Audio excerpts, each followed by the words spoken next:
This is Anya Goldsby here with Black Esquire LLC. Today I have a special guest with me, Steve Schwartz of LSAT Unplugged. Steve, how you doing today? I'm doing great. Thanks for having me. Definitely. So I wanted to bring you on because I've been seeing you all over Instagram and YouTube posting some amazing videos and tips about the LSAT. And I've been working with a lot of students that have a lot of questions about the LSAT. And me, I don't consider myself an LSAT expert, but I definitely look forward to talking to you. And hopefully you can answer some of the questions that I have and some of my students have about the LSAT coming up. Yeah, sure. I'm glad to help. Thanks again for having me. Awesome. So one of the first questions I wanted to talk about and really focus on today is the digital format of the LSAT. I think a lot of students are confused. They don't know what to do and they don't know how to prepare for it. So just simply, Steve, what is the digital format of the LSAT? Yeah, sure. So LSAC this year, 2019, they've rolled out the digital LSAT pretty quickly, actually.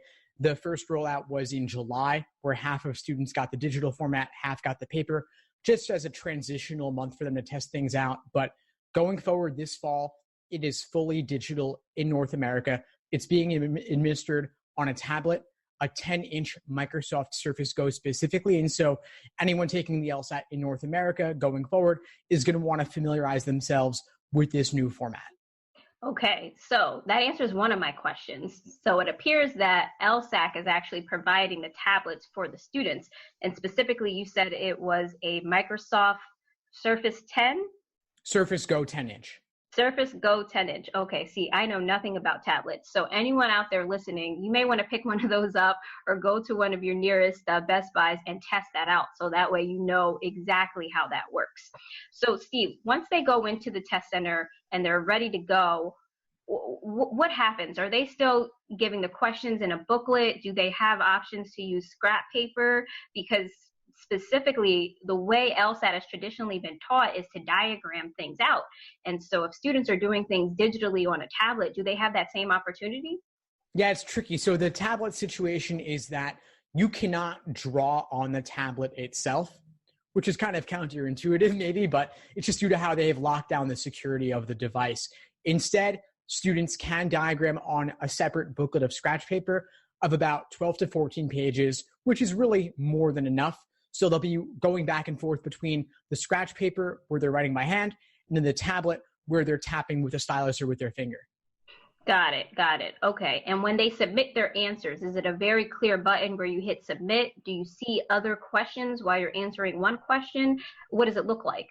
Yeah, sure. So it narrows your focus to one question at a time. You can bubble in on the question or at the bottom, there's a navigation bar so you can see what you've completed.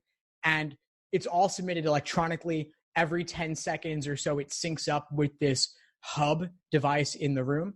And so it's all submitted immediately, automatically. And then at the 35-minute mark, when the section is over, whatever you've submitted is done.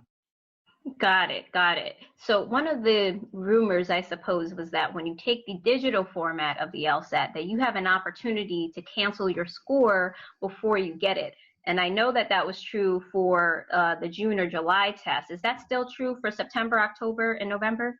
Sadly, that was just for July. That was a one-time thing to kind of ease the nerves around the transition. It was like an olive branch LSAC was extending folks. And maybe they'll do this in the future, but there's no word about that. So going forward, as far as we know, that was a one-time thing and you can no longer see your score before deciding whether to cancel.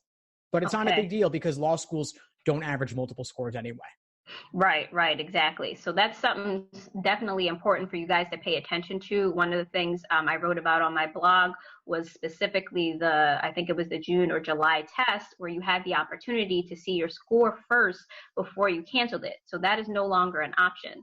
So Steve, is there any other tips that you would give any of my students or anyone out there studying for the LSAT specifically in this digital format? Yeah, sure. And it's one of the things you mentioned earlier, actually, to practice on a tablet, to go to Best Buy or order one online. It doesn't have to be the Microsoft Surface Go specifically.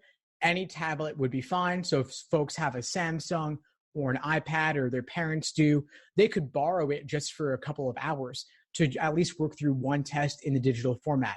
LSAC has 3 on their site in the digital format currently at familiar.lsac.org. And so if students even wanted to order an Amazon Fire on Amazon and then return it after the test if it's not for them, that would be a way to at least go through the motions a little bit to get used to the different features and functionalities. See, Steve's smart. He's giving you some great tips, guys, so I hope you're paying attention. Steve, before I let you go, how can my students and anyone out there get in touch with you to learn more about what you're doing with LSAT Unplugged? Yeah, thanks so much. So again, I am on Instagram at LSAT Unplugged.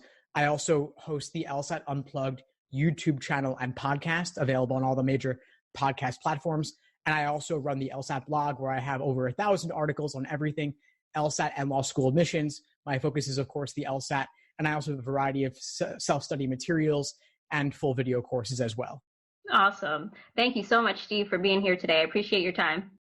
Thanks for tuning into the show. Please subscribe if you haven't done so already to be notified of new episodes as I release them. And feel free to reach out if you need anything at all as you move forward with your prep. I'm happy to help however I can. In the meantime, I'll wish you all the best and take care.